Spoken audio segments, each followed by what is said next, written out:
எண்ணற்ற பெருமைகள் என்று ஒரு எல்லைக்குள் அடக்க முடியாத பெருமைகளுக்கு சொந்தக்காரராக விளங்கக்கூடிய தமிழின் தனித்துவமான அடையாளம் எங்கள் பள்ளியின் அனைவருக்கும் வழிகாட்டியாக விளங்கும் எங்களுடைய பத்மபூஷன் கவிப்பேரரசு வைரமுத்து ஐயா அவர்களை உரையாற்ற உங்கள் முன் அன்போடு அழைக்கிறேன்.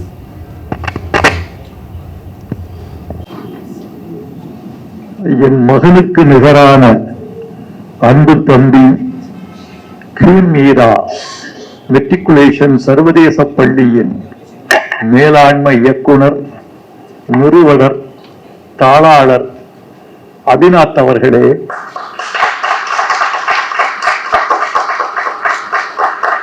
இந்த இனிய விருதுக்கு மூலப்பொருளாக திகழும் என் அருமை நண்பர், இசையமைப்பாளர், கலை மாமணி அனில் சீனிவாசன் அவர்களே,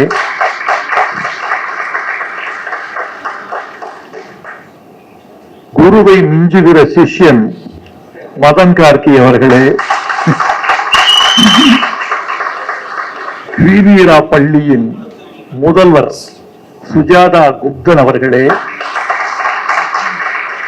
இந்த விழாவை தமிழ் மணக்க தொகுத்து வழங்கிக் கொண்டிருக்கும் இனிய தமிழச்சி இந்திரா அவர்களே, என் மதிப்புக்கும் மரியாதைக்கும் பாசத்துக்கும் உரிய ஊடக நண்பர்களே, ஊடகத் துறையில் புகழ் முருகனாக திகழும் நிகில் முருகன் அவர்களே,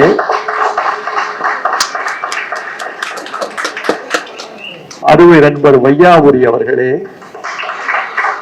உங்கள் அனைவருக்கும் எனது அன்பான வணக்கத்தை தெரிவித்துக் கொள்கிறேன். ஆங்கில புத்தாண்டு வாழ்த்துக்களையும் உங்களுக்கு உரித்தாக்குகிறேன். நண்பர்களே, நான் மிகவும் பெருமையோடும் பெருமிதத்தோடும் நின்று கொண்டிருக்கிறேன். பெருமைக்கு காரணம், வைகை நதிக்கரையில் ஒரு பள்ளி, கிரீன் மீரா மெட்ரிகுலேஷன் சர்வதேச பள்ளி, ஒரு உலக சிந்தனையை சிந்தித்து அதை உலகத்தின் உச்சத்திற்கு தமிழை கொண்டு சேர்த்திருக்கிறது அபிநாத்தின் மூலமாக என்ற பெருமை. அதற்கு காரணங்களாக என் நண்பரும் என் மைந்தனும் திகழ்கிறார்கள் என்பது எனக்கு பெரிய பெருமை. மிக எளிமையான காரியம் அல்ல இவர்கள் நிகழ்த்தி இருப்பது. தமிழை தமிழாகவே உலக அரங்கில் ஐநாவின் துணை அமைப்புகளில் ஒன்றான யுனிசெஃப் நிறுவனத்தின் வாயிலாக வேர்ல்டு ஸ்டூடெண்ட் ஆந்தம், உலக மாணவர் கீதம், இது உள்ளூர் மாணவர் கீதம் அல்ல, உலக மாணவர் கீதம் என்ற முத்திரையோடு இந்த பாடல் சர்வதேச அளவில் புகழ் பெற்று ஒலிக்கவிருக்கிறது என்பது எளிமையான காரியம் அல்ல. எனக்கு தெரியும், இந்த போட்டி மிகுந்த உலகத்தில் எவையெல்லாம் தடையாக இருக்கும் என்பதை நான் அறிவேன். அந்த தடைகளை எல்லாம் தாண்டி தமிழை உலகத்தின் உச்சிக்கு கொண்டு சென்றிருக்கிற இந்த பெருமக்களை நான் பாராட்டுகிறேன். இதில் நான் அடைகிற பெருமையெல்லாம் ஒன்றுதான், வைகை நதிக்கரையிலிருந்து தமிழை உலகத்தின் நதிக்கரைகளுக்கு கொண்டு சென்றிருக்கிறீர்கள். இது எனக்கு பெருமையாக இருக்கிறது. நண்பர்களே, இந்த பாடலை எழுதியவர் மதன் கார்கி என்பதில் நான் தந்தையாக அல்ல, ஒரு தமிழனாக பெருமைப்படுகிறேன். அனில் சீனிவாசன் அவர்கள் முன்மொழிய இந்த பாட்டு ஒரு உலக அரங்கை தொட்டிருக்கிறது. அவரையும் நான் வாழ்த்துகிறேன். என்ன செலவானாலும் பரவாயில்லை என்று சொல்வதற்கு தமிழ் திரைப்படத்துறையில் ஒரு தயாரிப்பாளர் இன்றைக்கு இல்லவே இல்லை. தமிழ் திரைப்படத்தில் கிடைக்காத ஒரு தயாரிப்பாளர் மதுரையில் அபிநாத் என்ற பெயரில் கிடைத்திருக்கிறார். என்ன செலவானாலும் பரவாயில்லை என்று சொல்லக்கூடிய துணிச்சலும் தியாகமும் வேறு யாருக்கும் வராது. அந்த துணிச்சலுக்கும் தியாகத்துக்கும் கிடைத்த மிகப்பெரிய வெற்றிதான் தமிழ் இன்று உலக அரங்கின் உச்சத்தில் நின்று பாடப்படுகிறது என்பது எனக்கு மகிழ்ச்சி. இந்த வரிகளை பார்த்தேன். இந்த வரிகளில் இருக்கிற எளிமை என்பதை விட, இந்த வரிகளில் தமிழ் போலோச்சுகிறது என்பதை விட, இந்த பாடலில் அலங்காரங்கள் அதிகம் இல்லை என்பதை விட, இந்த பாடலில் இருக்கிற சக்தி உண்மை, நேர்மை, அதுதான் இந்த பாட்டுக்கு உலக அரங்கத்தின் அங்கீகாரத்தை பெற்றுத் தந்திருக்கிறது என்று நான் நினைக்கிறேன். நண்பர்களே, தம்பி அபிநாத்தை பற்றி சில செய்திகள் சொல்லியாக வேண்டும். அபிநாத் தன்னுடைய வாழ்க்கையை கல்விக்கென்றே அர்ப்பணித்துக் கொண்ட ஒரு கல்வியாளர். அவருடைய நிர்வாக நேர்த்தியை பார்த்து நான் வியந்திருக்கிறேன். நேர மேலாண்மை கண்டு நான் திகைத்திருக்கிறேன். 9:40 வீட்டுக்கு வர முடியுமா என்று கேட்டால் 9:40 வரமாட்டார், 9:39 வருவார். ஆனால் அந்த பகுதிக்கு அவர் 9:15 வந்து நின்றிருப்பார். 2 விதமான நாகரிகம். குறித்த நேரத்திற்கு முன்னே செல்வது அழைத்தவர்களுக்கு அநாகரிகம். குறித்த நேரத்தை கடந்து செல்வது செல்பவர்களுக்கு ஒரு அநாகரிகம்.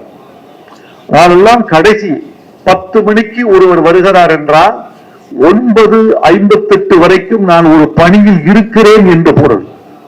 அந்த 9:58க்கு முடித்துவிட்டு 59க்கு அவரை வரவேற்க தயாராவதுதான் இன்றைய கால சூழல். அதனால் 9:30 மணிக்கு அங்கே சென்று இருப்பது ஒரு வகையான வன்முறை என்று நினைப்பேன். அந்த வன்முறையை ஏற்படுத்திவிடக் கூடாது. இவர் என்ன செய்வார், 9:15க்கு அந்த பகுதிக்கு வந்து விடுவார். வந்துவிட்டு 9:38க்கு கதவை தள்ளி 9:39க்கு காட்சி அளிப்பார். இந்த மேலாண்மையை நான் மேல்நாட்டில் தான் பார்த்திருக்கிறேன். தமிழ்நாட்டில் அப்படி கடைபிடிக்கக்கூடியவர் ஆதினார். அவர் கல்விக்காக தன் உடலை, உழைப்பை, உயிரை, தன் பணத்தை, தன் வாழ்க்கையை அர்ப்பணித்துக் கொண்டிருக்கிற ஒரு இளம் கல்வியாளர். எனக்கு தெரியும், இன்னும் 10 ஆண்டுகளில் தமிழ்நாட்டில் குறிப்பிடத்தக்க கல்வியாளர்களில் ஒருவராக அபிநாத் திகழ்வார் என்ற நம்பிக்கை எனக்கு இருக்கிறது. அந்த நம்பிக்கையை நான் உணர்ந்து சொல்கிறேன். நான் ஜோசியம் சொல்ல மாட்டேன், மிகையாகவும் சொல்ல மாட்டேன், நான் உணர்ந்து சொல்கிறேன். இந்த செய்தி உண்மையாவதை நீங்களே கண்கூடாக நாளை காண்பீர்கள். அனில் சீனிவாசன் ஒரு இசையமைப்பாளர் என்று பல பேர் நினைத்துக் கொண்டிருக்கிறீர்கள். இல்லை, அவர் இசை ஆசான். எத்தனையோ இசை விற்பனர்களுக்கு இசை கற்றுக் கொடுத்துக் கொண்டிருக்கிற ஆசான். அவர் இன்னும் கற்றுக் கொண்டிருக்கிறார், கற்பித்துக் கொண்டிருக்கிறார். ஒரு தேர்ந்த இசையமைப்பாளர். இந்த இரவு தீர்வதற்குள்ளே என்று நான் ஒரு பாட்டு எழுதி கொடுத்தேன். இந்த இரவு தீர்வதற்குள்ளே என்னென்ன நடக்கும் என்பது அந்த பாட்டின் உள்ளடக்கம். முதல் வரியிலேயே என்னை திகைக்க செய்து விட்டார். இந்த இரவு தீர்வதற்குள்ளே என்கிற அந்த ஒரு வரி இசையில் இரவு சொட்டு சொட்டாக நகர்கிற அனுபவத்தை எனக்குள் ஏற்படுத்தி விட்டார். அது சாதாரணம் அல்ல. MS விஸ்வநாதன் அவர்களை கேட்டேன், உங்களுக்கு மூத்தவர் KV மகாதேவன் ஐயா அவர்கள், அவரை எப்படி மதிப்பிடுகிறீர்கள் என்று கேட்டேன். அவர் மாதிரி பொருள் தெரிந்து இசையமைப்பவர்களை நான் பார்த்ததில்லை என்று சொன்னார்.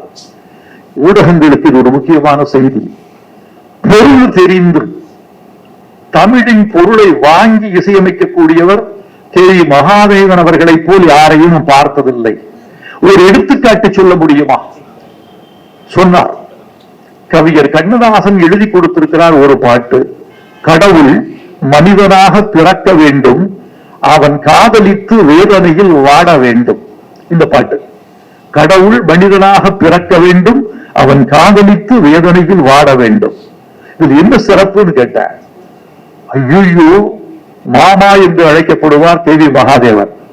மாமா கடவுளை எங்க வச்சாரு தெரியுமா? எப்படி? கடவுள் மனிதனாக பிறக்க வேண்டும். என்ன சொல்றீங்க?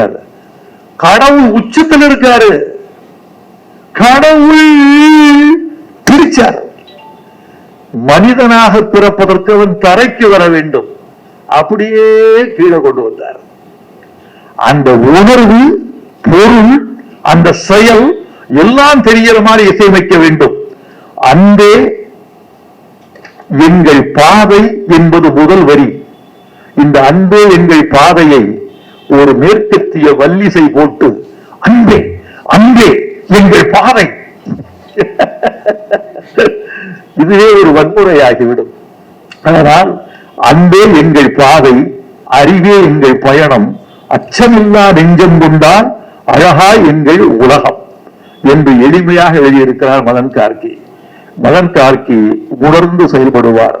எந்த இடத்தில் விஞ்ஞான சொற்கள் இட வேண்டும், எந்த இடத்தில் இலக்கிய சொல் பெய்ய வேண்டும், எந்த இடத்தில் எளிமையை கையாள வேண்டும், எந்த இடத்தில் பொருள் புரியாத வார்த்தைகளை போட வேண்டும், எந்த இடத்தில் பொருள் புரிகிற வார்த்தைகளை போட வேண்டும் என்று எழுதியிருக்கிறார்.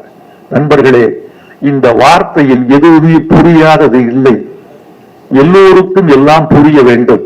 ஏன் தெரியுமா? குழந்தைகளுக்கான பாட்டு. குழந்தைகளுக்கு புரிகிற மொழியில் சொல்ல வேண்டும். குழந்தைகளுக்கு புரிகிற வார்த்தைகளை மீண்டும் அவர்கள் நாவில் உச்சரிக்கக்கூடிய வார்த்தைகளை இட வேண்டும். அதனால் இந்த பாடலை குழந்தைகள் மொழியில் எழுதியிருக்கிறார் என்று நான் கருதி மதன் கார்கியை பாராட்டுகிறேன்.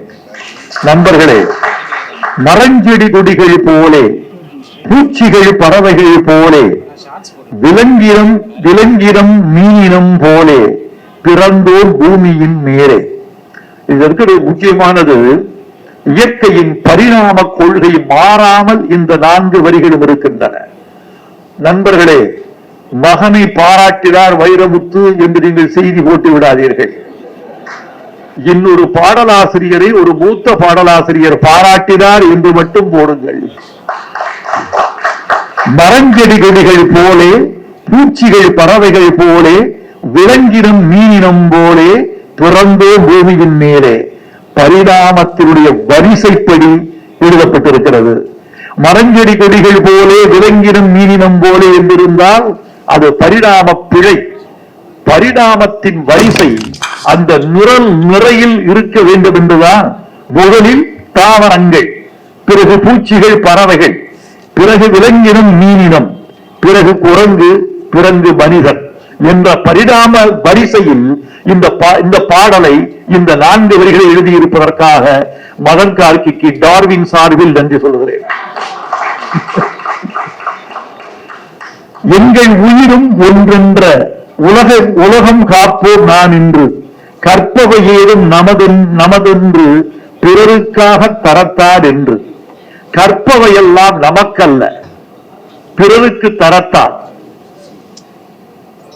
அறிவிலான் ஆகுவதுண்டோ பிரிகின் நோய் தன்னோய் போல் போற்றா கடை என்ற திருக்குறளை எளிமைப்படுத்தி பிள்ளைகளுக்கு சொல்லப்பட்டிருக்கிறது இந்த பாட்டில். மிக முக்கியமான ஒரு செய்தி. அறிவு என்றால் என்ன? அச்சமில்லாதது அறிவு, அச்சத்தை களைவது அறிவு என்பதுதான் உலக அறிஞர்கள் ஒப்புக்கொண்ட உண்மை. மனிதன் அச்சத்தோடு பிறக்கிறான், அச்சத்தோடு வாழ்கிறான். மிக முக்கியமாக அச்சமின்றி கற்க வேண்டும் என்ற ஒரு செய்தியை இந்த மன்றம் கவனத்தில் கொள்ள வேண்டும் என்று நான் கருதுகிறேன். காரணம், வகுப்பறை ஒரு அச்சம், பள்ளிக்கு போவது ஓர் அச்சம், ஞாயிற்றுக்கிழமை இரவில் தொடங்கி திங்கட்கிழமை விடிந்தால் பேரச்சம், ஆசிரியரை பார்த்தால் அச்சம், தேர்வை பார்த்தால் அச்சம், தேர்வு தாளை பார்த்தால் அச்சம், தேர்வு முடிவை பார்த்தால் அச்சம். இப்படி அச்சத்தை போக்க வேண்டிய கல்வி அச்சம் அச்சம் அச்சம் என்ற அச்சச் சூழலிலேயே வளர்வது என்பது என்ன நியாயம் என்று இந்த பாட்டு உலகை பற்றி கேட்கிறது. எனக்கு தெரிந்து பொய் என்பது ஒரு அச்சம், பொய் என்பதே ஒரு அச்சம்தான். அச்சம் உள்ளவன் பொய் சொல்கிறான், அச்சமில்லாதவன் பொய் சொல்ல மாட்டான். உண்மை சொன்னால் எனக்கு தீங்கு வரும் என்பவன் பொய்யை சொன்னால் பாதுகாப்பு என்று நினைப்பது ஒரு இடிந்த உலகம்.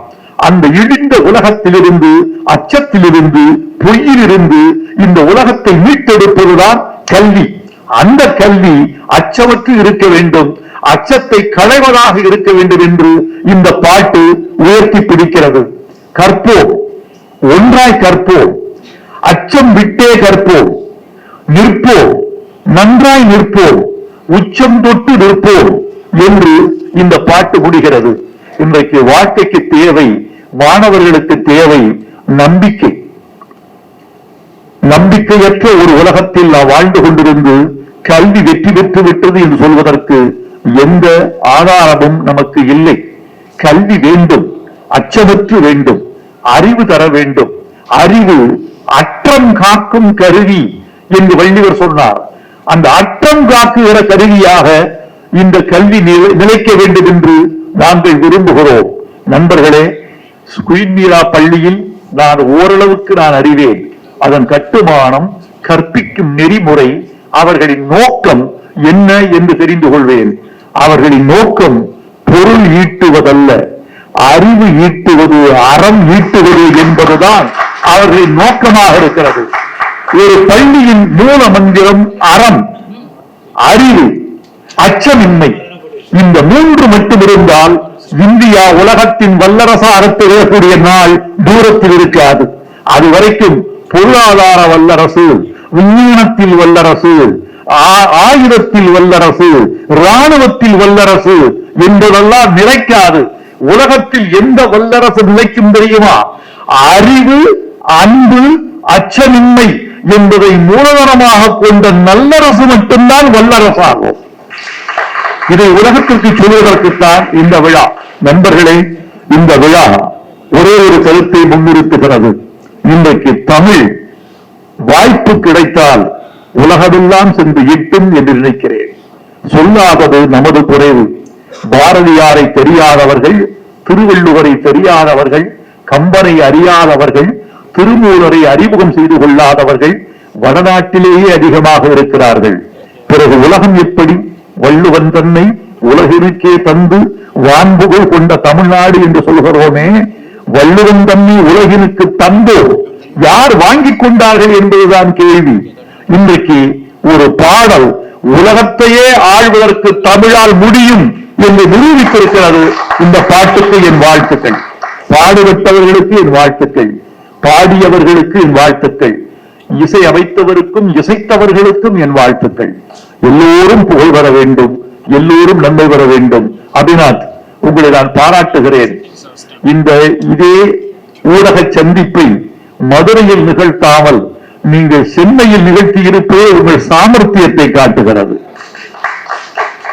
இந்த ஊடகம் சென்னையில் நிகழ்ந்தால் இது உலகமெல்லாம் சென்று சேரும் என்று நீங்கள் நம்புகிறீர்கள். ஒரு உலக பெருமையை இந்த குழுவினர் தமிழுக்கும் தமிழர்க்கும் ஈட்டித் தந்திருக்கிறார்கள். ஊடக உறவுகளே, நீங்கள் இதை உலகுக்கு சேர்க்க வேண்டும் என்று உங்களை கேட்டுக் கொள்கிறேன். வாழ்க கல்வி, வெல்க